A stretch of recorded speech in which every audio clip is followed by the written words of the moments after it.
အလောင်းမှာပတ်ထားတဲ့ဒီဟာသားဆန်တဲ့ပိုက်ကွန်ကဇုံဘီမဟုတ်ဘူးလားဒါဆိုဘာလို့မီးမရှို့ကြတာလဲဒီဇုံဘီကနေဆက်ကမင်းဆွေမင်းမျိုးဖြစ်တယ်ငါတို့မီးရှို့လို့မရဘူးဧကရစ်မင်းမြတ်ရဲ့အဆုံးဖြတ်ကိုခံယူဖို့မျိုးတော်ကိုအမြန်ဆုံးတည်ဆောင်သွားရမယ်ဒါဟာငါကြည်ဘူးသမျှထဲမှာအကြောက်စရာကောင်းဆုံးဇုံဘီရုပ်ရှင်ဖြစ်ပြီးလင်းကျင်ရင်ရဲ့ဇုံဘီရုပ်ရှင်တွေကိုကြော်လွန်နိုင်ခဲ့တဲ့တခုတည်းသောရုပ်ရှင်လည်းဖြစ်ပါတယ်ရုပ်ရှင်တွေကမင်းဆွေမင်းမျိုးဇုံဘီဟာအလွန်ထူးခြားပြီးတောစာကြီးမကမြည်သူမှမရှင်နိုင်ပါ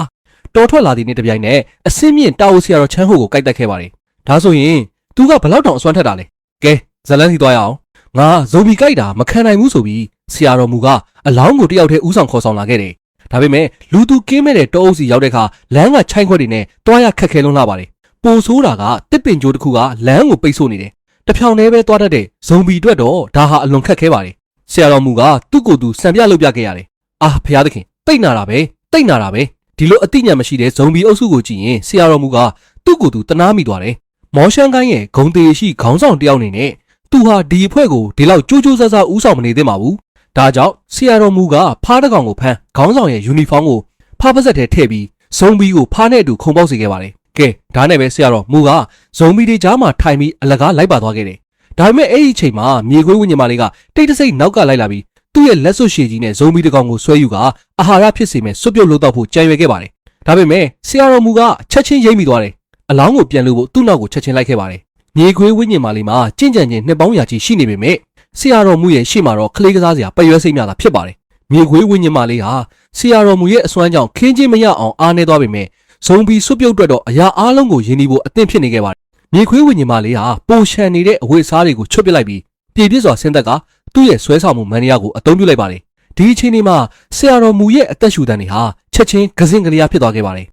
မြေခွေးဝိညာဉ်မလေးဟာမွှေးကြိုင်နဲ့အသက်ရှူတန်ကိုထုတ်လွှတ်ပြီးမွှေးကြိုင်နဲ့အနမ်းတစ်ပွင့်ပေးလိုက်ပါတယ်တိတ်လှပြီးတိတ်ဆွဲဆောင်မှုရှိလိုက်တာစာတန်းထိုးထိုးပေးတဲ့သူတောင်ရင်ခုန်တန်မြန်လာတာကိုမထိန်နိုင်တော့ပါဘူးသူကအေးဆေးဖြစ်အောင်ချက်ချင်းထိုင်လိုက်ပေမဲ့မြေခွေးဝိညာဉ်မလေးကတော့ဆက်လက်မြူဆွဲနေခဲ့ပါတယ်အိုးမဟုတ်ဘူးငါကတာအိုဖုန်ကြီးငါတိတ်မူးနေပြီအိုးငါတိတ်ပြင်းတာပဲဆရာတော်မူကသူ့ရဲ့အလှမှာမိန်မောနေချိန်မှာမြေခွေးဝိညာဉ်မလေးကသူ့ရဲ့မူလပုံစံမှန်ကိုဖော်ထုတ်လိုက်ပါတယ်ဒါပေမဲ့ဆရာတော်မူကအသိမြင်ထားပြီးသားပါသူကမြေခွေးဝိညာဉ်မလေးကိုချက်ချင်းဖမ်းချုပ်လိုက်ပြီးသူ့ရဲ့ပကွာမဟာယန်အစီရင်မျက်မှန်ကိုပါထုတ်ပြလိုက်ပါတယ်ဒါကိုမြေခွေးဝိညာဉ်မလေးမြင်တော့ထိတ်လန့်တကြားထွက်ပြေးသွားခဲ့ပါတယ်ဒါပေမဲ့ဆရာတော်မူကပကွာမှန်ပြောင်းကိုတုံပြီးသူ့ကိုဖမ်းဆီးလိုက်ပါတယ်ဖြည်းဖြည်းချင်းလိုက်ဖမ်းရင်ဖျော်ဖြေမှုအချို့လိုအပ်တယ်လို့ပြောရပါမယ်မြေခွေးဝိညာဉ်မလေးဟာအနှစ်ရာပေါင်းများစွာမိမ့်မပြိုလေးကိုပဲအာယုံစိုက်ခဲ့ပေမဲ့နောက်ဆုံးမှာတော့ဆရာတော်မူရဲ့လက်ကွက်ထဲရောက်သွားခဲ့ပါတယ်ဆရာတော်မူအလောင်းနဲ့အတူအိမ်ပြန်ရောက်ပြီးမနာရသေးမိမှာပဲဘေးအိမ်ကဆရာတော်ယေရှုကလာရောက်လည်ပတ်ခဲ့ပါတယ်ဗုဒ္ဓဘာသာတယောက်နဲ့တာဝဘာသာတယောက်ဖြစ်တဲ့သူတို့နှစ်ယောက်ဟာအမြဲတမ်းပဋိပက္ခဖြစ်လေရှိပါတယ်ရင်နွေးချမ်းတောက်တာတောင်ပြိုင်ဆိုင်မှုပါဝင်နေပါတယ်ဒါအပြင်ယေရှုကအသက်ကြီးမှစ조사သူဖြစ်ပြီးမနက်၄နာရီမှထပြီးကျမ်းစာရွတ်ဆိုတာကြောင့်ဆရာတော်မူရဲ့ငြိမ်းချမ်းမှုကိုအနှောက်အယှက်ဖြစ်စေခဲ့ပါတယ်အာယုံကျော်အားနည်းယောဂခံစားနေရတာကြောင့်သူဟာကောက်ရိုးရုပ်ထုကိုသုံးပြီးယေရှုရဲ့ခန္ဓာကိုယ်ကိုထိန်းချုပ်ကာတစ်သားငါးကိုလွှင့်ပစ်စေပြီးကမ်းလှမ်းပူဇော်တဲ့ဇပွဲကိုပင်ဒီတိုင်းပစ်ထားစေခဲ့ပါတယ်သူ့ရဲ့တပည့်မလေးရှောင်းလီကရီရှုရဲ့ပုံမှန်မဟုတ်တဲ့အပြုအမူကိုမြင်တော့သူ့ကိုကူညီဖို့အမြန်လာခဲ့ပါတယ်ဒါပေမဲ့မျက်မှန်လေးနားရှိတဲ့ဆရာတော်မူက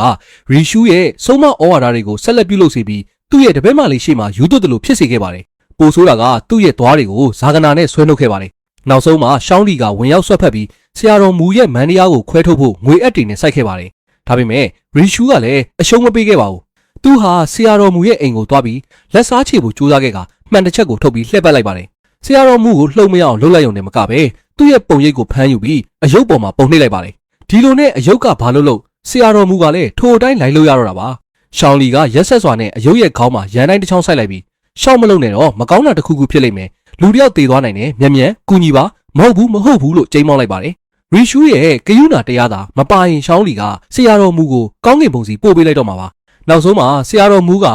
ယုတ်ရဲ့အမိုက်ကျိန်စာကိုခွဲထုတ်ဖို့နှမ်းစီတအိုးလုံးတောက်ခဲ့ရပါတယ်ရက်အနှဲငယ်အကြာမှာတော့ဆရာတော်ရဲ့စမ်းကြဲတဲ့တိုက်ပွဲရှင်လန်းစရာနေရက်တွေကိုတူနာပြုတ်အဖွဲ့တစ်ဖွဲ့ကဖျက်ဆီးလိုက်ပါတယ်သူတို့ဖျက်တမ်းသွားတာကကြီးကန်းအများအပြားကိုဆွဲဆောင်ခဲ့ပါတယ်ခေါင်းတလားထဲမှာအမှန်တကယ်အဝတ်အစားမရှိတဲ့အလောင်းမဟုတ်ဘူးနဲ့တူပါတယ်ကြီးဝါချိုတွေနဲ့ရွှေမကုတ်တိုင်တွေပါတဲ့ဟာသားဆန်တဲ့ပိုက်ကွန်ကတခြားအရာတစ်ခုခုများဖြစ်နေမလားဇုံဘီလားဒါဆိုဘာလို့မီးမရှို့တာလဲဒီဇုံဘီကနေဆက်ကမင်းဆွေမင်းမျိုးဖြစ်ပါတယ်ငါတို့မီးရှို့လို့မရဘူးဧကရစ်မင်းမြတ်ရဲ့အဆုံးဖြတ်ကိုရယူဖို့မိရထားနဲ့အမြန်ဆုံးမြို့တော်စီတည်ဆောင်သွားရမယ်ဆရာတော်ချမ်းဟိုကဇုံဘီကိုသူ့ရဲ့ရေတိုက်ဘက်စီတည်ဆောင်သွားတဲ့အခါလမ်းမှာဇုံဘီအဖြစ်မပြောင်းလဲစေဖို့ကောက်ညင်းအချို့ပတ်ဖြန်းခဲ့ပါတယ်ထို့နောက်ဆရာတော်ရီရှုကခေါင်းတလားရဲ့အမိုးကိုဘာလို့မဖယ်ရှားတာလဲလို့အကြံပြုခဲ့ပါတယ် အရာရှိရဲ့ခေါင်းပေါ်မှာနေအောင်ကြီးပြိတ္တကြရောက်ရင်စိုးထိုင်းစားကိုထိန်းချုပ်နိုင်ပါလိမ့်မယ်ချမ်းဟိုကဒါကိုတဘာဝကြတယ်လို့ထင်ပြီးသူ့တပည့်ကိုအမိုးကိုဖယ်ရှားစေခဲ့ပါတယ်မတိတာကတော့နားမလဲသူတယောက်ရဲ့အကြံဉာဏ်ကဘေးရန်နေဖြစ်စေခဲ့တာပါပဲချမ်းဟိုထွက်ခွာသွားပြီးမကြမီမှာပဲမိုးတဲထန်စွာရွာသွန်းခဲ့ပါတော့တယ်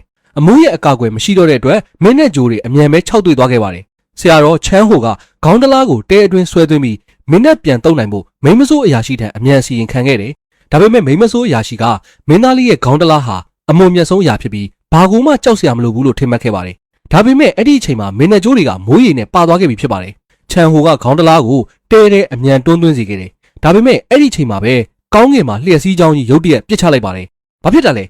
တာလဲအိုးဖျားသခင်တိတ်မတက်ထိတ်လန့်သွားတာပဲကျိုးယူခဲ့ကြမြန်လို့ဇုံးပြီးထွက်လာတော့မယ်ဆိုတာတွေ့တော့ချမ်းဟိုကခေါင်းတလားပေါ်အမြန်ခုန်တက်ပြီးနှိမ်နှင်းမှုကြိုးစားခဲ့ပါတယ်သူ့ရဲ့တပည့်ကဂုံလျှော်ကျိုးအခင်းကြီးကိုယူဆောင်လာပြီးအဖွဲတစ်ဖွဲလုံးခေါင်းတလားကိုချက်ချင်းချီနှောင်ခဲ့ကြတယ်ဒါပေမဲ့ဒီကျိုးကတာမန်ကျိုးပဲဖြစ်တာကြောင့်ဇုံဘီကိုလုံးဝမနှိမ်နှင်းနိုင်ခဲ့ပါဘူးရိုးသားပြီးတုံးတဲ့တပည့်ဖြစ်သူဟာတစ်သားသားကိုကင်ဆောင်ပြီးဇုံဘီကိုတိုက်ခိုက်ဖို့ရှေ့ကိုပြေးထွက်သွားပေမဲ့ဇုံဘီကသူ့ကိုဖမ်းချုပ်ပြီးလေပင်ကိုကိုက်ခုတ်လိုက်ပါတယ်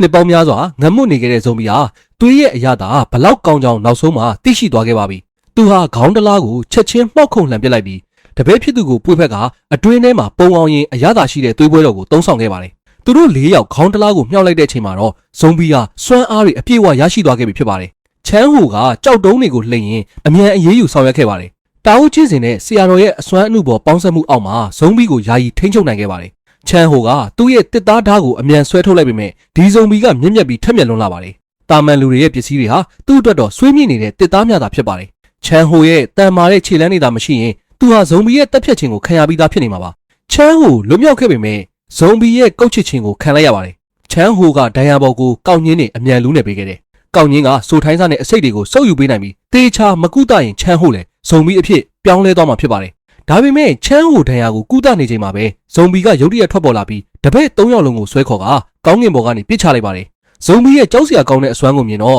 စစ်တီတွေဟာချက်ချင်းထိတ်လန့်သွားခဲ့ကြတယ်သူတို့ရဲ့အတန်မာဆုံးလက်နက်တွေကိုအမြန်ဆွဲထုတ်ခဲ့ကြပေမဲ့ဇုံဘီရဲ့အရေးပြားကတန်မဏိလိုမာကြောနေတာကြောင့်ရာဇဝင်ထဲမှာဒဏ်ရာတောင်မရဘဲကိုယ်တိုင်ပဲမောပန်းနွမ်းနေသွားခဲ့ပါတယ်။ထို့နောက်ဇုံဘီဟာတောင်းကျမ်းသူအဖြစ်ပြောင်းလဲသွားပြီးစစ်တီအားလုံးကိုဝါမျိုးပစ်ခဲ့ပါတယ်။အတန်တစက်မြမကြားရတဲ့မိမဆိုးအရာရှိကအဲ့ဒီအချိန်ကျမှတကားကိုဖွင့်ကြည့်လိုက်ရဝင်ပေါက်မှာထိုင်ပြီးသွေးဆုပ်နေတဲ့ဇုံဘီကိုတွေ့လိုက်ရပါတယ်။မိမဆိုးအရာရှိဟာတေမတက်ထိတ်လန့်သွားခဲ့တယ်။အိုးမဟုတ်ဘူးကံကောင်းစွာနဲ့ဆရာတော်ချမ်းဟိုကဆေးဘက်ဝင်အပင်တစ်မျိုးကိုယူဆောင်လာပြီးဇုံဘီရဲ့မျက်လုံးလေးပေါ်တုပ်လိမ့်ပေးခဲ့တာကြောင့်မိမဆိုးအရာရှိလွတ်မြောက်သွားခဲ့ပါတယ်။အခြေအနေတွေပိုဆိုးရွားလာမှန်းသိတဲ့ချမ်းဟိုကမိမဆိုးအရာရှိကိုဆရာတော်စီမူးထံအမြန်သွားရောက်အကူအညီတောင်းဖို့ပြောခဲ့ပါတယ်။ဒါပေမဲ့ချမ်းဟိုရဲ့အခြေအနေကပုံမဆိုးရွားနေခဲ့ပြီဖြစ်ပါတယ်။ဇုံဘီကသူ့လက်ပင်ကိုကိုက်ခုတ်ထားတာကြောင့်သူဟာအန်နီယကင်းတဲ့အခြေအနေမှာမရှိတော့ပါဘူး။ဟေးဂျူနီယာညီလေးမင်းဘာလုပ်နေရလဲ။သူကလူမဟုတ်တော့ဘူး။ငါသူ့ကိုမတက်ရင်သူကလူသားတွေကိုအန်နီယပြုတ်လိမ့်မယ်။ဂျူနီယာညီလေးဘာဖြစ်လို့လဲ။ငါစိတ်သက်ကြနေပြီသူ့ကိုသူမထိန်ချုပ်နိုင်မယ်ငါ့ကိုတတ်လိုက်ရတာပါငါ့ကိုတတ်လိုက်ရုံနဲ့မပြီးပါဘူးဒီအရေးချင်းမရှိတဲ့ဖုန်ကြီးကိုဇုံဘီကြိုက်တတ်တာမခံပါနဲ့သူဒေါသထွက်ပြီးအခြားသူတွေကိုအန်ရမပြုတ်စေဖို့စီမူးကဆေးအချို့ကိုအမြန်တောက်သုံးပြီးချမ်းဟိုနဲ့သူ့ရဲ့တပည့်ကိုထိုနေရာမှာနေမီးရှို့တင်ကြခဲ့မိမစိုးအရာရှိနဲ့မင်းသားလေးဟာစီမူးရဲ့အိမ်ကိုရောက်ရှိလာပြီးနောက်ကြားလည်နဲ့ရှောင်းလီတို့ရဲ့ဆောက်ရှောက်မှုကိုခံယူခဲ့ရပါတယ်မင်းသားလေးဟာအလောင်းအစိတ်ကြောင့်သတိလစ်နေပြီးအစိတ်ကိုစုပ်ထုတ်ဖို့ဗဒုံမာကြာစီအနှစ်တွေလိုအပ်ကာထို့နောက်မှအစိတ်ဖယ်ရှားဖို့ကောက်ညင်းကိုအသုံးပြုရမှာဖြစ်ပါတယ်။ကြားလေတယောက်ဒီအလုံးနဲ့အလုံးရှုံနေချိန်မှာမိမဆိုးအရာရှိကတုံထုတ်လာခဲ့ပါတယ်။သူဟာတိုင်ကိုမရည်ရွယ်ပဲဖတ်ထားခဲ့တယ်။ပို့ပြီးဝမ်းနေစရာကောင်းတာကမိမဆိုးအရာရှိရဲ့လက်သေးတွေဟာနေရာတိုင်းမှာရှည်ထွက်လာခဲ့တာပါပဲ။သူတခုခုကိုဆွဲယူခြင်းနေချိန်မှာပဲတကားပြင်ပါကနေအတန်တခုထွက်ပေါ်လာခဲ့ပါတယ်။ကြားလေတကားဖွင့်ကြည့်လိုက်တော့ဇုံဘီစစ်တီတကောင်ဖြစ်နေတာကိုတွေ့လိုက်ရတယ်။ကြားလေကတကားကိုအမြန်ပိတ်ပြီးပုံအောင်လိုက်ပါတယ်။ဒါပေမဲ့မိမဆိုးအရာရှိကသူ့ရဲ့အမျိုးအနွယ်ကိုမြင်လိုက်ရတာနဲ့သူ့ခန္ဓာကိုယ်ထဲကအစိတ်တွေဟာတောင်းကျလာခဲ့ပါတယ်။မင်းဘာလုပ်နေရလဲ။ငရဲကိုသွားလိုက်။သူထိုင်လိုက်စင်မှာပဲဇုံဘီကတကားကိုအမြန်ဖြတ်စည်းဝင်ရောက်လာခဲ့ပါတယ်။ကြားလေကအပြင်ဘက်ကိုပစ္စည်းတစ်ခုခုအမြန်ပစ်ထုတ်ပြီးဇုံဘီကိုမြှထုတ်ခဲ့ပါတယ်။ကန်ဆိုးစွာနဲ့အခန်းထဲကိုလည်းဇုံဘီတွေဝင်ရောက်လာခဲ့ပါတယ်။သူတို့နှစ်ယောက်ဟာအခြားနေရာတစ်ခုကိုအမြန်ပြောင်းရွှေ့ခဲ့ကြတယ်။ဒါပေမဲ့အဲ့ဒီအချိန်မှာပဲသူတို့ရဲ့နောက်ွယ်မှာဇုံဘီတစ်ကောင်ပေါ်လာခဲ့ပါတယ်။ကြားလေကအတော်လေးကျွမ်းကျင်တာကြောင့်ဇုံဘီကိုချက်ချင်းနှိမ်နှင်းလိုက်ပါတယ်။ဒါပေမဲ့ဒီတိုက်ပွဲကအခြားဇုံဘီတွေကိုဆွဲဆောင်လိုက်သလိုဖြစ်သွားခဲ့ပါတယ်။ဒီဇုံဘီတွေဟာအသိဉာဏ်ပျောက်ကွယ်သွားတာမကြသေးပဲလူတစ်ဝက်ဇုံဘီတစ်ဝက်အခြေအနေမှာရှိနေစေဖြစ်တာကြောင့်လူတွေရဲ့လျှက်စစ်လိုမြန်ဆန်မှုနဲ့ဒါကြောင့်ကြားလေကဇုံဘီတွေကိုအခန်းထဲမြားခေါ်ပြီးဗီဒီယိုကိုတွန်းထုတ်ကအတွင်းထဲမှာပိတ်လောင်လိုက်ပါတယ် ဒါပေမဲ့သူကနည်းနည်းစိတ်မြန်လက်မြန်ဖြစ်သွားပြီးဇုံဘီတွေရဲ့တနာစရာအခြေအနေကိုကြည့်ဖို့အန်ဆွဲကိုဖွင့်လိုက်ပါတယ်ရလက်အနေနဲ့သူဟာဇုံဘီရဲ့ဖမ်းဆီးခြင်းကိုခံလိုက်ရပါတယ်ဇုံဘီတွေရဲ့တိုက်ခိုက်ရေးဆွမ်းအားကပြင်းထန်လွန်းတာကြောင့်ကြားလေကကြာမတောက်ခံနိုင်တော့ပါဘူးသူနဲ့ရှောင်းလီတို့ဟာမင်းသားလေးကိုပွေဖက်ပြီးအမြန်ဆုတ်ခွာပေါင်းခဲ့ကြပါတယ်ဒါပေမဲ့ဇုံဘီတွေကသူတို့ကိုမကြာမီတွေ့ရှိသွားခဲ့ပါတယ်သူတို့ဟာမင်းသားလေးကိုစောင်းနဲ့အုပ်ပေးလိုက်ပြီးဇုံဘီတွေကိုလှည့်စားနိုင်ဖို့သူတို့ကိုယ်တိုင်လည်းဇုံဘီအဖြစ်ဟန်ဆောင်ခဲ့ကြပါတယ်ဒါပေမဲ့သူတို့မှာစိုးထိုင်းစားမရှိတာကြောင့်လှည့်စားလို့မရခဲ့ပါဘူးသူတို့အခက်တွေ့နေချိန်မှာပဲစီမူရောက်ရှိလာခဲ့ပါတယ်ကြားလေခေါင်းငုံလိုက်တယ်သူ့ဇုံဘီကိုတတ်နိုင်ခဲ့ပေမဲ့သူ့ကိုယ်ပေါ်မှာလည်းကုတ်ချစ်တန်ရာတွေပြည့်နေခဲ့ပါတယ်သူလမ်းမပြောက်စေဖို့အတွက်စီမူကကောင်းကြီးရည်တွေကိုအစိတ်ရှိမွေတွေထည့်သွင်းပေးခဲ့ပြီးကြားလေကိုမွေတွေကိုရေချိုးတစ်တာအဖြစ်အသုံးပြုကစိန်ခိုင်းခဲ့ပါတယ်တပတ်ကအလွန်ချောမွေပြီးတောက်ပြောင်နေတာကြောင့်အမှန်တကယ်ကိုထူးခြားလာပါတယ်ဒါပေမဲ့ကြားလေကတက်ခံစားနေချိန်မှာပဲ6သိရာစာရဲ့တူဖြစ်တဲ့မင်းသားလေးဟာဆွေမျိုးတွေကြားကသွေးစည်းမှုမှာပိတ်မိသွားခဲ့ပါတယ်ရှောင်းလီကမင်းသားလေးကိုအမြန်ခေါ်ဆောင်သွားခဲ့ပေမဲ့6သိရာစာကသူတို့နောက်ကိုလိုက်ပါလာခဲ့ပါတယ်ရီရှူးကသူ့ရဲ့သင်္ကန်းကိုအမြန်ပစ်ထုတ်ပြီး6သိရာစာကိုအတွင်းထဲမှာလွှမ်းခြုံလိုက်ပါတယ်ဒါပေမဲ့တကြက်အတန်ချို့ထွက်ပေါ်လာပြီးနောက်အကာအကွယ်စွမ်းအားတွေပျက်စီးသွားခဲ့ပါတယ်ရီရှူးက6သိရာစာရဲ့လက်မောင်းတွေကိုချီနှောင်မှုသူ့ဓာတ်ကိုအမြန်အသုံးပြုခဲ့ပေမဲ့ဓာတ်ကလှည့်ပတ်သွားပြီးရီရှူးကိုပါဇက်စီဆွဲခေါ်သွားခဲ့ပါတယ်ရီရှူးတေဆုံးတော့မဲ့အခြေအနေကိုမြင်တော့စီမူးကအစီရင်ခံစာမန်နီယာစာရွက်ကိုဖြည်းဖြည်းချင်းကတ်လိုက်ပါတော့တယ်။အိုးငါတို့ကန်ကောင်းကြတာပဲ။တော်သူဝိညာဉ်တစ်ခုဖြစ်သွားခဲ့ပြီ။6သိရာစာကတော့ရုတ်တရက်စိတ်မြန်လက်မြန်ဖြစ်သွားမှမကြောက်ပါဘူး။အကျူကသူ့ကိုရိုက်နှက်ဖို့စိတ်ပတိတွေကိုချက်ချင်းထုတ်ယူလိုက်ပါတယ်။ဒါပေမဲ့စိတ်ပတိကနည်းနည်းပဲရှိတာကြောင့်အမြန်ပဲကုန်သွားခဲ့ပါတယ်။သူတို့ရဲ့စမ်းကြယ်တဲ့လက်နက်ကရိယာတွေမရှိတော့တာကြောင့်သူတို့နှစ်ယောက်ဟာ6သိရာစာကိုလက်သီးချင်းလက်နက်မဲ့တိုက်ခိုက်ဖို့ပဲရှိပါတော့တယ်။ဒါပေမဲ့သူတို့နှစ်ယောက်ဟာပုံမှန်အားဖြင့်အမြဲတမ်းပဋိပက္ခဖြစ်လေရှိတာကြောင့်ပူပေါင်းဆောင်ရွက်တဲ့အခါနားလည်မှုလုံးဝမရှိကြပါဘူးစီမူးကတော့6သိရာစာရဲ့မျက်လုံးတွေကိုတိုက်ခိုက်ဖို့အရေးပေါ်အကွက်တစ်ခုပဲထုတ်သုံးနိုင်ခဲ့ပါတယ်6သိရာစာဟာကြောက်စရာကောင်းလာပေမဲ့သူ့ရဲ့မျက်လုံးတွေကတော့အားနည်းချက်ဆုံးအစိပ်ပိုင်းပဲဖြစ်ပါတယ်6သိရာစာဟာအမြန်ပဲထွက်ပြေးသွားခဲ့ပါတယ်ဘေးကင်းစေဖို့အတွက်စီမူးကကြားလည်နဲ့အခြားသူတွေကိုအလောင်းတို့လောင်ရုံနဲ့ပုံအောင်နေဖို့ပြောခဲ့ပါတယ်အဲ့ဒီမှာမကောင်းတဲ့ရင်စွမ်းအင်တွေအပြည့်ရှိနေတာကြောင့်ဇုံဘီတွေဟာလာလေးမရှိပါဘူးဝင်ရောက်ပြီးနောက်ကြားလေကတကားဝမှာမူရောစက်ကူချိုတွေကိုတုတ်လိမ့်ထားတာကြောင့်ဇုံဘီဝင်လာတဲ့အခါကတ်နေစီမှာဖြစ်ပါတယ်ဒါပေမဲ့6သိရာစာကထုံးစံမဟုတ်တဲ့နီလန်းကိုတုံးပြီးကျမ်းမြေအောက်ကနေအမှန်တကယ်တိုက်ခိုက်လာခဲ့ပါတယ်သူတို့3ယောက်အမြန်ရှောင်ကွင်းလိုက်ကြပေမဲ့ခဏအကြာမှာတော့အောက်ကအတန်တွေပျောက်ကွယ်သွားခဲ့ပါတယ်ကြားလေကအလဲကောင်ကိုသွားလှဲအိပ်ပြီးတေချာနားဆွနေခဲ့ပါတယ်ကြားလေရဲ့မူရောစက်ကူချိုကတဘာဝအတိုင်းထွက်ပေါက်ကိုပိတ်ဆို့လိုက်နိုင်ပါတယ်6သိရာစာလိုက်လာတဲ့အခါမှာလည်းသူကကတ်သွားခဲ့ပါတယ်6သိရာစာရဲ့ဖမ်းဆီးမှုကနေလွတ်မြောက်ဖို့ရှောင်းလီနဲ့ရှောင်းအေဂျီတို့ဟာကြားလေပေါ်သို့ခုန်တက်လိုက်ကြပါတယ်ဒါပေမဲ့အဲ့ဒီအချိန်မှာ6သိရာစာကလည်းအပေါ်ကိုအုံမိုးလိုက်ပြန်ပါတယ်ကံကောင်းစွာနဲ့ကြားလေကစိတ်မြန်လက်မြန်ရှိသူဖြစ်တာကြောင့်လိမ်မြန်စွာနဲ့ပဲ6သိရာစာကိုချက်ချင်းအနိုင်ယူလိုက်ပြီးအချိန်ကိုသုံးကဘေးကိုခုန်ထွက်သွားခဲ့ပါတယ်တကားဝစီကိုအောင်မြင်စွာခုန်ကူးနိုင်ခဲ့ပေမဲ့သူတို့လွတ်မြောက်သွားတာနဲ့အမျှ6သိရာစာကလည်းနောက်ကနေလိုက်လာခဲ့ပါတယ်ကြားလေကကောင်းကြီးရေပုံတပုံကိုအမြန်ယူဆောင်လာခဲ့ပေမဲ့6သိရာစာကသူ့ကိုဖမ်းချုပ်လိုက်ပါတယ်6သိရာစာဟာတောင်းကျမ်းနေပြီဖြစ်ပြီးလက်ထဲရောက်သမျှလူတိုင်းကိုဖမ်းချုပ်နေခဲ့ပါတယ်မျက်မှန်လေးနာရှိတဲ့ဆရာတော်မြူပါကိုက်ခံလိုက်ရပါတယ်ရီရှူးတယောက်ပွဲသိမ်းတော့မယ်ဆိုတာမြင်တော့မှစီမူးကသူ့ရဲ့ချင်းရဆိုဝင်ခစ်ဟောင်းဓာဖုံးကြီးကိုနောက်ဆုံးမှထုတ်ယူလိုက်ပါတယ်တစ်ချက်ခုတ်ပိုင်းလိုက်တာနဲ့6သိရာစာဟာမိစ္ဆာအိုကြီးကိုအမြန်ရှောင်ကွင်းလိုက်ပါတယ်ဒါပေမဲ့6သိရာစာကခေါင်းမာလွန်ပါတယ်3ချိန်ဇက်တိုက်ခုတ်ပိုင်းပြီးနောက်ခစ်ဟောင်းဓာကြီးကျိုးသွားခဲ့ပါတယ်စီမူးကဆရာသခင်ဝိညာဉ်ကိုကူညီဖို့အမြန်ခေါ်ယူလိုက်ပါတယ်ကြွက်သားအပြည့်နဲ့ဗလာကြီးအဖြစ်ပြောင်းလဲသွားတာနဲ့တပြိုင်နက်ခွန်အားပိုင်းမှာချက်ချင်းအသာစီးရရှိသွားခဲ့ပါတယ်6သိရာစာတောင်ကြောက်ရွံ့လို့တုန်လှုပ်သွားခဲ့ရပါတယ်6သိရာစာအားနေနေတဲ့အခွင့်အရေးကိုယူပြီးကြားလေကဘရင်ကိုအမြန်ထုတ်ယူကပိုက်ကုန်နဲ့ပိတ်လောင်လိုက်ပါတယ်ထို့တော့ကြားလေကအစိတ်တွေကိုယူဆောင်လာပြီး6သိရာစာရဲ့ပါဇက်ထဲအကုန်လောင်းထည့်လိုက်ပါတယ်နောက်ဆုံးမှာတော့အစာခြေဖြက်ရလွယ်အောင်အစိတ်ရှိမွေးတကောင်ကိုပါထည့်ပေးလိုက်ပါတယ်6သိရာစာဟာအပြင်ဘက်မှာတန်မာပုံရပေမဲ့သူ့ရဲ့အတွင်းကလေးစာတွေကတော့အတော်လေးအားနေလာပါတယ်ဒီလိုကုသမှုမျိုးကိုသူမတောင်းခံနိုင်ခဲ့ပါဘူးနောက်ဆုံးမှာတော့6သိရာစာဟာပြည်တွေဖြစ်နံပုတ်ပြီးတိတ်ဆုံးသွားခဲ့ပါတယ်ငါညီရဲ့ခေါင်းကိုယူပြီးတလုတ်ပဲစားကြည့်ပါငါကိုယ်တိုင်တော့မသိမျိုးမဟုတ်ဘူးလို့မယူဆဘူးမင်းတို့နှစ်ယောက်ကတိတ်အဲဝစ်ကြည်ပြေးတာကြောင့်ငါကတော့မင်းတို့ရဲ့ကမ်းလှမ်းမှုကိုဝမ်းမြောက်စွာလက်ခံလိုက်ပါမယ်ဒီတကောင်ကတက်ရှိပဲဒီလိုရှုပ်ထွေးစမ်းကြဲတဲ့ကဘာမှာလူတွေနဲ့မိစ္ဆာတွေဒွန်တွဲရှင်တွေနေထိုင်ကြပြီးဆိုးသွဲမှုကိုနှိမ်နင်းမှုမိစ္ဆာနဲ့ဆရာတွေပေါ်ပေါက်လာခဲ့ပါတယ်ဆရာတော်ကျမ်းကလည်းသူတို့တွေကတယောက်ဖြစ်ပါတယ်သူဟာမောရှန်ကိုင်းရဲ့တပည့်တစ်ယောက်ဖြစ်ပြီးတစ်သားသားကိုကင်ဆောင်ကဝင်းကျင်နှုတ်ယူတဲ့လက်နက်ကိုကင်ဆွဲရင်ကဘာအနှံ့လှဲ့လဲကမိစ္ဆာတွေနဲ့တရေတစ်ဖက်တွေကိုတက်ဖြတ်တဲ့ဘဝကိုဖျက်ဆီးနေသူဖြစ်ပါတယ်ဒီနေ့မှာတော့ဆရာတော်ကျမ်းဟာသူ၏ဆရာထံမှအမိန့်ရရှိခဲ့ပါတယ်အနှစ်1000တက်တန်းရှိ6သိရာစာကိုကွန်းလွန်တောင်စီပို့ဆောင်ပြီးကောင်းကင်ပလဲကိုရယူဖို့တွားရောက်စေမထင်မှတ်ပဲတင်းချိုင်းဟောင်းတစ်ခုကိုဖျက်ဆီးခဲ့ရပါ ရုတ်တရက်တိုက်ခိုက်လာတဲ့လေအေးကြီးကြောင့်6သိရာစာရဲ့နဖူးပေါ်ကတရဲနှိမ်မန်နီယာစာရွက်လွင့်ထွက်သွားခဲ့ပါတယ်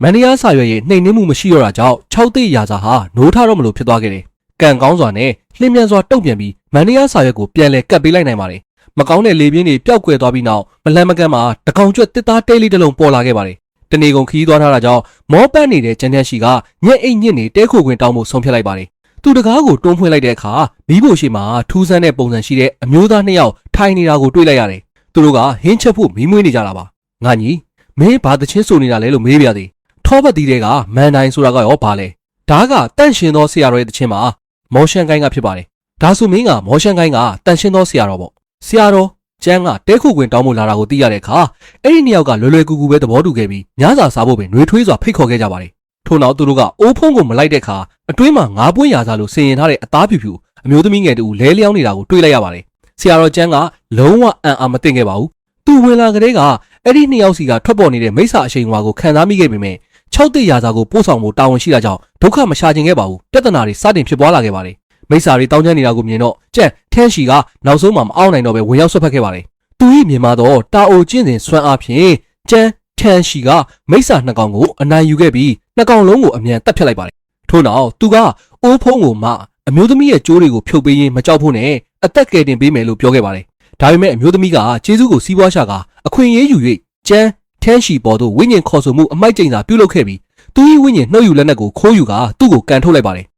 ကျိန်စာရဲ့ရက်စက်မှုကိုသိထားတဲ့ကျန်းထန်းရှိကသူ၏အကျော်မှတ်များကိုချက်ချင်းပိတ်ဆို့လိုက်ပြီးကိုယ်တိုင်ကုသမှုစတင်ခဲ့ပါတယ်မထင်မှတ်ပဲအဲ့ဒီအမျိုးသမီးက6သိရာစာစီတိုက်ရိုက်သွားခဲ့ပါတယ်သူ့နဖူးပေါ်ကမန်နီယာစာရွက်ကိုစုပ်ဖြဲပစ်လိုက်ပါတယ်ခဏချင်းမှာပဲလျှက်စီးများလှက်ပြီးမိုးကြိုးများချင်းချောက်သွားခဲ့ပါတယ်6သိရာစာစတင်လှုပ်ရှားလာခဲ့ပါတယ်ကျန်ထန်းရှိကအချင်းနေမဟန်မှန်းသိတာကြောင့်တားဆီးဖို့ရှေ့ကိုပြေးထွက်သွားပေမဲ့6သိရာစာကသူ့ကိုမြေပြင်ပေါ်ကန်ချလိုက်ပါတယ်အလုံးလျှောက်လွာတင်နာကအကောင်းဆုံးနီးလန်းမဟုတ်မှန်းသိတာကြောင့်သူ့ရဲ့စမ်းကြဲတဲ့ဓာတ်ကိုအသေးအတန်ထုတ်သုံးမှုကလွယ်လို့အခြားရွေးချယ်စရာမရှိခဲ့ပါဘူးဒါပေမဲ့6သိရာစာရဲ့ခန္ဓာကိုယ်ကတန်မဏိလိုမာကြောနေတာကြောင့်စမ်းကြဲဓာတ်ကသူ့ကိုမတတ်နိုင်ခဲ့ပါဘူးပိုဆိုးတာကဝိညာဉ်နှုတ်ယူမန်နီယာကိုအမျိုးသမီးကယူဆောင်သွားခဲ့ပြီးဖြစ်တယ်လို့ကိုယ်တိုင်လည်းဝိညာဉ်လူယူမှုကျိန်စာရဲ့အကျိုးသက်ရောက်မှုကြောင့်လက်တစ်ဖက်အားပြောနေသူဟာ6သိရာစာရဲ့မညာမတာတိုက်ခိုက်မှုတွေကိုပဲတီးခံရင်ဆိုင်ခဲ့ရပါတယ်ကံကောင်းစွာနဲ့6သိရာစာကသူ့ကိုရေရှည်တိုက်ခိုက်ဖို့ဆန္ဒမရှိပုံရပြီးတတိလစ်သွားအောင်ကန်ထုတ်လိုက်ပါတယ်ပြီးနောက်သူဟာမူလပုံစံမှန်ကိုဖော်ထုတ်လိုက်ပါတော့တယ်သူကနှစ်တစ်ထောင်ကျင့်ကြံထားတဲ့မွေမိတ်ဆာတစ်ကောင်ဖြစ်နေခဲ့တာပါထွက်မသွားမီမွေမိတ်ဆာဟာအမျိုးသမီးကိုပါလှဲပိန်ပေါ်တင်ပြီးခေါ်ဆောင်သွားဖို့မမိခဲ့ပါဘူးထို့ကြောင့်6သိရာစာဆိုတာဇုံမီမဟုတ်ဘဲခီလီယန်လို့ခေါ်တဲ့အနှစ်တစ်ထောင်တက်တန်းရှိမွေမိတ်ဆာတစ်ကောင်ဖြစ်နေတာပါဒီမိတ်ဆာဟာအသက်ရှင်နေတဲ့လူတွေရဲ့အသက်စွမ်းအားကိုစုပ်ယူပြီးကျင့်ကြံခဲ့တာဖြစ်ပါတယ်ကြောက်စရာကောင်းတဲ့စွမ်းအားကြီးမွေနဂါးကြီးဖြစ်ပြောင်းလဲသွားရင်ကမ္ဘာလောကကြီးတစ်ခုလုံးရှုပ်ထွေးပျက်စီးခြင်းစီကြာရောက်သွားမှာဖြစ်ပါတယ်ဆရာတော်ကျန်းရဲ့ဆရာဟာဒီမိစ္ဆာကိုဖမ်းဆီးဖို့အစွမ်းကုန်စူးစမ်းခဲ့ရတာဖြစ်ပေမဲ့မထင်မှတ်ဘဲဆရာတော်ကျန်းရဲ့ခဏတာပေါ်ဆမှုကြောင့်ခီလီယန်ဟာသူ့ရဲ့အပေါင်းပါတွေရဲ့ကယ်တင်ခြင်းကိုခံလိုက်ရပါတယ်ဆရာဖြစ်သူကအလွန်ဒေါသထွက်ပြီးသူ့ကိုဂိုင်းကနေနှင်ထုတ်လိုက်ပါတယ်ဒါပေမဲ့မိစ္ဆာတွေကိုတက်ဖြတ်လို့တဲ့ဆရာတော်ရဲ့ရဲရင့်တဲ့စိတ်ဓာတ်ကတော့တေဆုံးသည့်အထိပြင်းထန်နေစေဖြစ်ပါတယ်သူ့ရဲ့ရှော့မပေးတဲ့ဇွဲနီယာမှာကိုမြင်တော့ဆရာဖြစ်သူကမရက်ဆက်နိုင်တော့ပဲကူညီနိုင်လိမ့်မယ်လို့မျှော်လင့်ချက်နဲ့အသက်ကယ်ဆေးရတစ်လုံးလက်ဆောင်ပေးခဲ့ပါတယ်အဲ့ဒီချိန်ကစလို့ဆရာတော်ကျန်းဟာမောရှန်ကိုင်းရဲ့တပည့်မဟုတ်တော့ပေမဲ့သူ့ရဲ့ရဲရင့်နဲ့မျက်နှာသွင်းမြင်ကတော့ရင်ထဲကမပြေနိုင်တဲ့အထွေထွေပထမအဆင့်ဖြစ်ကြံရှိနေခဲ့ပါတယ်ဒါပေမဲ့10နှစ်တာရှာဖွေခဲ့တော့လဲခီလီယန်ရဲ့တဲလွန်စားကိုလုံးဝမတွေ့ရှိခဲ့ရပါဘူးတနေ့မှာတော့ဆရာတော်ကျန်းဟာလူဦးရေကျဲပါတယ်ဆိုးရွားလာတဲ့ရွာငယ်လေးတစ်ခုကိုဖျက်ဆီးခဲ့ပါတယ်မင်းမြန်ကြည့်ရမှာတော့မကြသေးမီကအနက်ရောင်နဲ့အဖြူရောင်မရဏမင်းတမန်တွေဟာတင်းချိုင်းအနီးမှာမကြာခဏပေါ်ပေါက်လာပြီးလူတွေရဲ့အသက်ဆွမ်းအားကိုစုပ်ယူနေကြောင်းသိရှိခဲ့ရပါတယ်ဆရာတော်ကျန်းကဒါဟာခီလီယန်နဲ့ဆက်ဆက်နေတယ်လို့တန်တရားဝင်ခဲ့ပါတယ်ဂွမ်ကစုံစမ်းစစ်ဆေးဖို့တင်းချိုင်းစီတယောက်တည်းစွန့်စားသွားရောက်ဖို့ဆုံးဖြတ်လိုက်ပါတယ်မှန်းဆထားသည့်အတိုင်းပဲသူ့လက်ထဲကအိမ်မြောင်ဟာထူးဆန်းစွာတုံ့ပြန်ခဲ့ပါတယ်ဒီအလွန်တရာမကောင်းတဲ့ရင်စွမ်းအိမ်မြင်မာတဲ့နေရာကသူ့ကိုပြူစားမှတေးကြပါတယ်အဲ့ဒီအချိန်မှာပဲတတိကြောင်တဲ့လူ၃ယောက်ရောက်ရှိလာခဲ့ပါတယ်ဒီ၃ယောက်ကတော့တင်းချိုင်းတူပြီးမြုပ်နှံထားတဲ့ပစ္စည်းတွေကိုခိုးယူကာအသက်မွေးဝမ်းကြောင်းပြုနေကြတဲ့လောင်နှုံးရဲ့လူအသုံးမကျသူ၃ယောက်ပဲဖြစ်ပါတယ်သူတို့အလုံးမှာအာယုံဆိုင်နေတော့လေအေးကြီးတစ်ချက်တိုက်ခိုက်သွားခဲ့ပါတယ်တာမန်မွေငယ်လေးတစ်ကောင်ပဲဖြစ်နေတာကိုတွေ့ရပါတယ်ဒီထိတ်လန့်စရာပြီးသွားတဲ့နောက်သူတို့၃ယောက်အလုပ်ကိုဆက်လုပ်ခဲ့ကြပါတယ်ရုတ်တရက်ကောင်းကင်ဘုံကနေတရေစက်ကူပတ်စံအချို့လွှင့်ပါကြလာပြီးမကောင်းဆိုးဝါးစမ်းကြဲတဲ့ရီမောတန်အစင်လိုက်ထွက်ပေါ်လာခဲ့ပါတယ်သူတို့၃ယောက်တေမတက်ထိတ်လန့်သွားပြီးလှည့်ပြေးကြရမှာအဖြူရောင်မရဏမင်းတမန်ကလမ်းပိတ်ထားတာကိုတွေ့လိုက်ရပါတယ်ပုံအောင်နေတဲ့ဆရာတော်ကျန်းကဝင်ရောက်ဆွတ်ဖက်တော့မဲ့အချိန်မှာပဲလှေမြန်တဲ့ဓာအလင်းရောင်တစ်ချက်ကောင်းကင်မှာလက်ခနဲဖြစ်သွားပြီးအဖြူရောင်မရဏမင်းတမန်ကိုထိတ်လန့်စွာရှောင်ကွင်းစေခဲ့ပါတယ် ရောရှိလာသူကတော့အခြားသူမဟုတ်ပဲနာမည်ကျော်ဆရာကြီးလိုင်ဘူကြီးရဲ့အကြီးဆုံးတပည့်လျောင်ဖိန်းရိုင်ပဲဖြစ်ပါတယ်သူဟာဓာတ်တစ်ချောင်းကိုကိုက်ဆွဲထားပြီးတရွက်6တွေကိုလွင့်ပြန်စီကတစ်ချက်သေးသောအကွက်နဲ့အဖြူရောင်မရဏမင်းတမန်ကိုနှိမ်နှင်းလိုက်ပြီးတာမန်လူတွေကိုစုပ်ခွာဆရာတော်ကျန်းတော်သူ့ကိုတိတ်တဆိတ်ချီးကျူးခဲ့ရပါတယ်လျောင်ဖိန်းကအခွင့်အရေးကိုယူပြီးအဖြူရောင်မရဏမင်းတမန်ကိုအနီးကတိုက်ခိုက်ခဲ့ပါတယ်မထင်မှတ်ပဲဒီမကောင်းဆိုးဝါးပုံစံအဖြူရောင်မရဏမင်းတမန်ဟာအမှန်တကယ်တော့အတော်လေးညံ့ဖျင်းလာပါတယ်လျောင်ဖိန်းလေမြန်တဲ့အကွက်အချို့နဲ့ပဲသူ့ကိုမြေပြင်ပေါ်လဲကျသွားအောင်တိုက်ခိုက်လိုက်ပါတယ်ပြင်းထန်တဲ့တိုက်ခိုက်မှုအပြီးမှာလျောင်ဖိန်းကသူ့ရဲ့ဥထုံးမြင့်ကြီးကိုရိုက်ချလိုက်ပါတယ်လှဲကွက်တွေတုံးပြနေတာကိုငါသင်ခန်းစာပေးမယ်အဲ့ဒီချိန်ကျမှဒီအဖြူရောင်မရဏမင်းတမန်ဆိုတာရုပ်ဖြတ်ထားတဲ့အသက်ရှင်နေတဲ့လူတစ်ယောက်ဖြစ်ကြောင်းသိလိုက်ရပါတယ်သူ့အထောက်ထားပေါ်သွားတဲ့အခါအဲ့ဒီလူဟာဒူးထောက်ပြီးကရုဏာတတ်ဖို့တောင်းပန်ခဲ့ကအနက်ရောင်မရဏမင်းတမန်ထံခေါ်ဆောင်သွားပေးမယ်လို့ကတိပေးခဲ့ပါတယ်သူ့ရဲ့နောင်တရမှုကိုမြင်တော့လျောင်ဖိန်းကသူ့ကိုတတ်ဖို့ရည်ရွယ်ချက်မရှိခဲ့ပါဘူးဒါပေမဲ့အဲ့ဒီလူကဟန်ဆောင်နေတာဖြစ်ပြီးလျောင်ဖိန်းရဲ့အပြင်ပန်းမပြင်ဆင်ထားမှုကိုအခွင့်အရေးယူကဝိညာဉ်ပိတ်ဆို့မန်တရားကိုရုတ်တရက်ထုတ်သုံးလိုက်ပါတယ်မဲလို့ကလေးမလေးကွာငါအကြံသမားကိုစောင့်နေခဲ့တာအရေးကြီးတဲ့ချိန်မှာဆရာတော်ကျန်းအချိန်မီပေါ်လာခဲ့ပြီးလျောင်ဖိန်းရဲ့ချင်းကြံချင်းစွမ်းအားတွေကိုပိတ်ဆို့ပေးလိုက်ပါတော့တယ်သူ့ကိုစိတ်အေးချမ်းစေပြီးအစီရင်ခံစာမန်နီယာကိုတိတ်တဆိတ်ရွတ်ဆိုရန်သတိပေးလိုက်ပါတယ်ထို့နောက်အဖြူရောင်မရဏမင်းတမန်ရဲ့လေဘင်းကိုဓာတ်နဲ့ထောက်ကအလောင်းဝိညာဉ်မန်နီယာကိုတင် जा ပေးခဲ့ပါတယ်ဒီအလောင်းဝိညာဉ်မန်နီယာဟာငါဆရာနီးရဲသောလိုက်ကမတေမျိုးကသူ့ကိုတင် जा ပေးခဲ့တာဖြစ်ပါတယ်ဆရာတော်ကျန်းကမျက်နှာနီနီမိတ်ဆာကိုသူ့ရဲ့စခန်းအကြောင်းမေးမြန်းနေစဉ်မှာပဲအဖြူရောင်မရဏမင်းတမန်ရဲ့ခန္ဓာကိုယ်ဟာခဏချင်းမှာပဲရုတ်တရက်သဘာဝအတိုင်းပြာကျသွားခဲ့ပါတယ်ဒီနေရာမှာပဲဆရာတော်ကျန်းဟာသူ10နှစ်တာရှာဖွေခဲ့တဲ့မွေမိတ်ဆာခီလီယန်ဟာအနီးနားမှာရှိနေကြောင်းနောက်ဆုံးမှာအတည်ပြုနိုင်ခဲ့ပါတယ်သူတို့ရဲ့ရိုးရာရန်ညိုးတွေကိုရှင်းလင်းရမယ့်အချိန်ရောက်ရှိလာခဲ့ပါပြီအဲ့ဒီအချိန်မှာမွေမိတ်ဆာခီလီယန်ဟာဂူတစ်ခုထဲမှာပုံအောင်နေပြီးခွန်းထန်စွမ်းအားကြီးမွေနဂါကြီးအဖြစ်ကြင်ကြံဖို့ရင်စွမ်းရည်မပါတဲ့တန့်စင်သောရန်ခန္ဓာကိုယ်ရှိတဲ့အမျိုးသားတစ်ယောက်ပဲလိုအပ်တော့တာဖြစ်ပါတယ်လျောင်ဖိန်းဤအားသူလိုအပ်နေတဲ့တန့်စင်သောရန်ခန္ဓာကိုယ်ပိုင်ရှင်ဖြစ်နေခဲ့ပါတယ်အစွဲလန်းကြီးမှုကြောင့်အဖြူရောင်မရဏမင်းတမန်ဟာလျောင်ဖိန်းအဲ့ကိုဖမ်းဆီးဖို့တင်းချိုင်းမှာထောင်တောက်ဆင်ခဲ့တာဖြစ်ပါတယ်ကန်ဆိုးစွာနဲ့ဆရာတော်ကျန်းကအစီအစဉ်ကိုဖျက်ဆီးလိုက်တာဖြစ်ပါတယ်အဖြူရောင်မရဏမင်းတမန်တိတ်ဆုံးသွားခဲ့ပေမဲ့အနက်ရောင်မရဏမင်းတမန်လူရန်ရဲ့တည်င်းကရွာထဲမှာပြန့်နှံ့သွားခဲ့ပါတယ်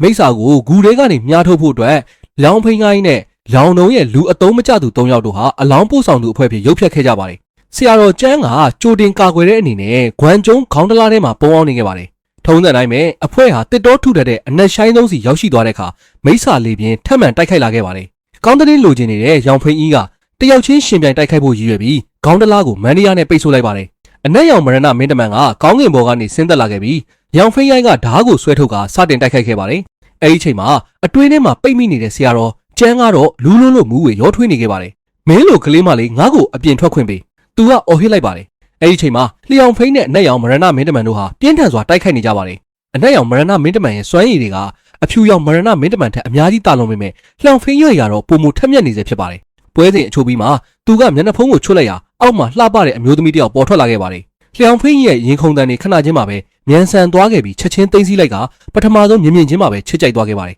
မထင်မှတ်ပဲအဲ့ဒီအမျိုးသမီးကအခွင့်အရေးကိုယူပြီးဝิญဉ်ဆွဲဆောင်ဘဲလောင်းကိုတီးခတ်လိုက်ပါတယ်ဆူးရှားတဲ့အတန်ကြောင့်လျောင်ဖိန်းရဲ့စွမ်းအားတွေချက်ချင်းဆုတ်ယုတ်သွားပြီးမြေပြင်ပေါ်လဲကျသွားခဲ့ပါတယ်ရင်းနှီးနေတဲ့ဘဲလောင်းအတန်ကိုကြားရတာနဲ့ဆရာတော်ကျန်းကဒီမျိုးသမီးဟာလွန်ခဲ့တဲ့နှစ်များစွာကသူ၏စမ်းကြဲတဲ့ယတနာကိုခိုးယူသွားခဲ့တဲ့သူ၏နီးရဲသောမျက်နှာရှိအနိကချစ်သူကံရွက်ဖြစ်ကြောင်းချက်ချင်းမှတ်မိသွားခဲ့ပါတယ်အန်ဒီယေကိုသိရှိသွားကြတဲ့လောင်လုံးရဲ့လူအသုံးမကျသူ၃ယောက်ဟာခေါင်းတလားကိုဖွင့်ဖို့ပူးပေါင်းဆောင်ရွက်ခဲ့ကြပါတယ်ဆရာတော်ကျန်းကအရာရှိရဲ့တကားကိုခွဲထွက်လိုက်ပြီးကမ်းရွက်ကိုအချိန်မီတားဆီးလိုက်ပါတယ်10နှစ်တိုင်တိုင်ငါမင်းကိုနောက်ဆုံးတော့ရှာတွေးခဲ့ပြီကမ်းရွက်ကဝိညာဉ်လူယူမှုကိုထပ်မံအသုံးပြုဖို့တွန့်ဆုတ်နေပေမဲ့ဆရာတော်ကျန်းကပြန်လည်လူယူလိုက်ပါတယ်ခီလီယန်ဘဲမလဲမင်းကိုပြောပြမယ်စာငါတေတာကမှပူကောင်းအောင်မယ်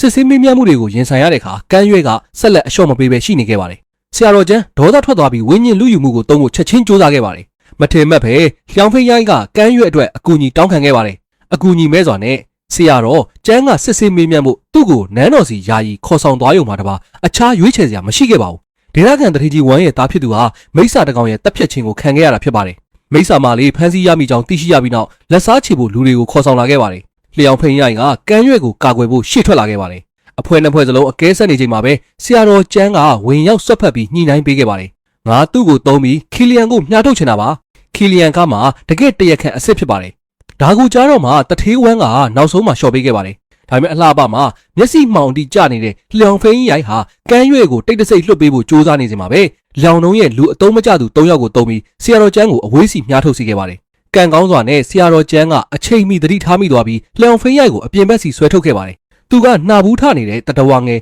လျောင်ဖိန်းရိပ်ကိုကျိမ်းမောင်းလိုက်ပါတယ်။မင်းဒီအတိုင်းဆက်သွားနေရင်တေချာပေါက်ပျက်စီးလိမ့်မယ်။ဆရာတော်ကျမ်းကသူ့ကိုအန်နေတွေကိုရှင်းပြခဲ့ပါတယ်။ခွန်းထန်စွမ်းအားကြီးမွေနဂါးကြီးအဖြစ်ကြင်ကြံပြီးသွားပါကကောင်းငင်မီးတွေကိုတေချာပေါက်ထုတ်လွှတ်မှာဖြစ်ပြီးမြို့တော်များကိုမီးလောင်ကျွမ်းစေကဆက်ဆုပ်ပွဲပျက်စီးခြင်းများကိုဖြစ်ပေါ်စေပါလိမ့်မယ်။မော်ရှန်ကိုင်းရဲ့ခိုင်ချုပ်ကြီးတော်မှဒီအခြေအနေကိုကယ်တင်နိုင်စွမ်းရှိတော့မှာမဟုတ်ပါဘူး။အတွေးအကြုံမရှိသေးတဲ့လျောင်ဖိရိုက်ကတန်တရားဖြစ်ခဲ့ပါတယ်။အခန်းထဲပြန်ရောက်တဲ့အခါခီလီယန်ဘယ်မှာပုံအောင်နေလဲဆိုတာကမ်းရွက်ကိုမေးမြန်းခဲ့ပါတယ်။သူ့အတွက်အံ့အားသင့်စရာကောင်းတာကကမ်းရွက်ကမိစ္ဆာကိုနှိမ်နှင်းဖို့လမ်းပြပေးမယ်လို့လွယ်လွယ်ကူကူပဲသဘောတူခဲ့ပါတယ်။ဒါပေမဲ့ခီလီယန်ကိုထိခိုက်နိုင်အောင်မရစေစိတ်မြန်လက်မြန်ရှိတဲ့လူငယ်လေးရောင်ဖိန်းရိုက်ကဘာမှမတွန့်ဆုတ်ပဲချက်ချင်းသဘောတူလိုက်ပါတယ်။အဲ့ဒီညမှာပဲလျောင်ဖိန်းကြီးကတောင်းပန်ပါတယ်ဆိုတဲ့အကြောင်းပြချက်ကိုသုံးပြီးဆရာတော်ကျမ်းကိုမူယူတော့အောင်ရက်တိုက်ခဲ့ပါတယ်။ထို့နောက်ကမ်းရွက်ရဲ့လမ်းပြမှုနဲ့တူသူနဲ့သူ့ရဲ့တပည့်၃ယောက်တို့ဟာခီလီယန်ကိုရှာဖွေဖို့အဲ့ဒီညမှာပဲထွက်ခွာခဲ့ကြပါတယ်။အတူတူခရီးသွားရင်တယောက်ကိုတယောက်စောင့်ရှောက်ခဲ့ကြပြီးအငွေ့အသက်ကလည်းအေးချမ်းတာယာနေခဲ့ပါတယ်။လျောင်ဖိန်းရိုက်ဟာမြင်မြင်ချင်းမှာပဲကမ်းရွက်ကိုချစ်ကြိုက်သွားခဲ့ပြီးဖြစ်တယ်လို့